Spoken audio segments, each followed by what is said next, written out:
शेतकऱ्यांना समृद्ध करण्यासाठी लाखो रुपये खर्च करून येथील पोस्टर मैदानात 5 दिवसीय कृषी महोत्सवाचे आयोजन करण्यात आले आहे।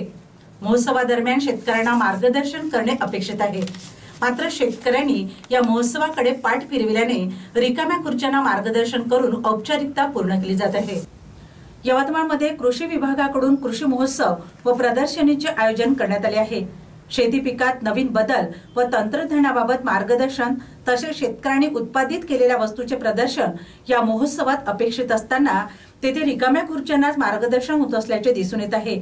प्रदर्शनीमध्ये शेतकऱ्यांनी उत्पादित केलेल्या वस्तू अत्यल्प तर लिपस्टिक, चपलांची दुकाने, ज्वेलरी यासह अन्य चायना मेड व विदेशी वस्तूंच्या दुकानांची भरमार दिसत आहे। प्रदर्शनीत शेतकरी कमी आणि खाद्यपदार्थांची चंगळ करण्यासाठी शहरवासी दिसत असल्याने मोठ्या प्रमाणात खर्च करून भरवण्यात येणाऱ्या या प्रदर्शनीचा शेतकऱ्यांना काय फायदा असा प्रश्न उपस्थित केला जातोय।